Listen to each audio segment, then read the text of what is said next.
Well, good morning, everyone. I'm pleased to call today's hearing to order and to welcome our distinguished witnesses from the Army Corps of Engineers, Assistant Secretary Connor and General Spellman. Navy salutes, Army welcome. Thank you for joining us, and thank you for your continued service to our nation. For a decade, this committee has led the effort to pass biennial Water Resources Development Act legislation known as WRDA, with overwhelming bipartisan support. Last Congress, the Senate passed WRDA 2022, as you'll recall, by a vote of 93 to 1. We don't see margins like that every day in the U.S. Senate. They never see days like that in the U.S. House. I say that lovingly as a former House member. Having said that, though, there is a pattern that we want to continue. That is a pattern we want to continue to replicate.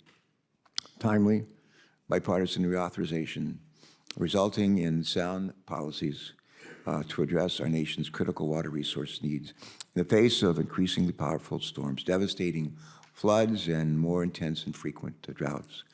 I am proud of the work done by all of our EPW colleagues, by our staffs in making this goal a reality. I'm especially grateful to Ranking Member Capito for her partnership we have forged with her and with her talented team on all things WRDA. And when it comes to this committee, WRDA is a shining example of the bipartisanship that is too often overlooked on Capitol Hill these days. This past fall, Senator Capito and I received at our request, we received more than 1,200 requests from our colleagues in the Senate from north to south and east to west for consideration in WRDA 2024. I believe that might set a new record. And since then, we have been diligently reviewing these priorities with the court, and we have identified some consistent themes. First, communities are asking for core projects to be more affordable. Second, the non-federal sponsors are seeking more flexibility when working with the Corps. And third, communities are asking for Corps projects to do more to address extreme weather and climate change. To many of us, these are all too familiar topics, and that's because in the past several reauthorizations, we've made historic changes to Corps policy to address these very issues. We've made cost share more favorable for underserved and for tribal communities.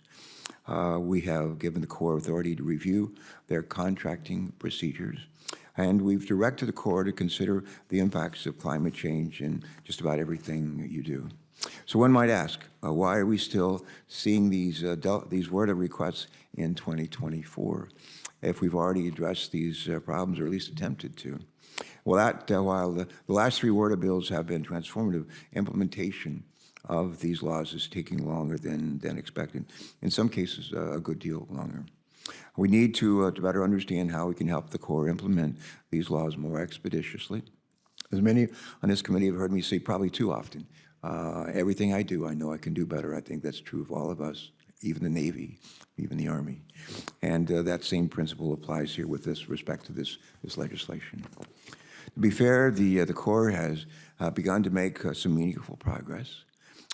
2 weeks ago, I was pleased to learn that the Corps announced a regulatory proposal to revise its principles, requirements, and guidelines. Historically, the Corps has relied too much on an oversimplified cost-to-benefit ratio in its decision-making process, which has sometimes undercut crucial community and ecosystem needs. This new regulatory proposal makes major strides to elevate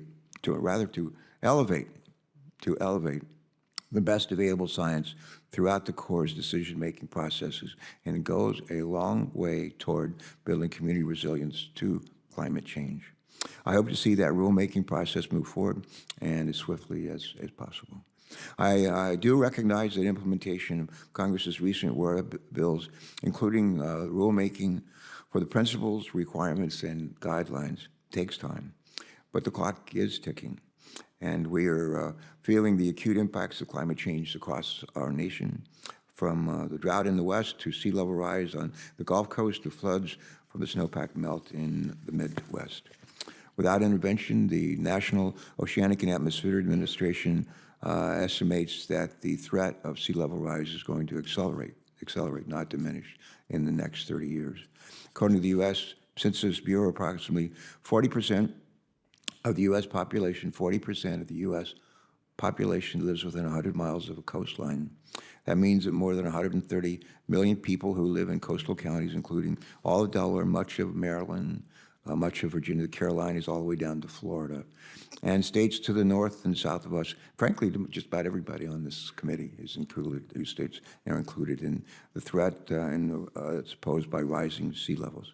So we need to continue working with partners like the Corps in addressing the impacts of climate change. And while this slow progress we've seen from the Corps on this front is better than no progress, it's my hope that today's discussion will be an opportunity for us to learn more about what has caused the delays in implementation and how we can make sure that these historic bills have the transformative impact that Congress intends, and I think you want as well. Senator Capito and I are in agreement that WRDA 2024 will focus on individual project solutions. I'll say that again. Senator Capito and our teams are in agreement that the WRDA 24 will focus on individual project solutions, giving the Corps the ability to dedicate more time, additional resources to fully implement the changes we've already made in past pieces of legislation. General Spellman and Secretary Connor, we look forward to hearing your testimony and insights today. We always look forward to hearing your testimony and to working with you and your team. Thank you for joining us, and thanks as well to the men and women that you lead today. Somewhere in the room, most are not. They're spread out across the country.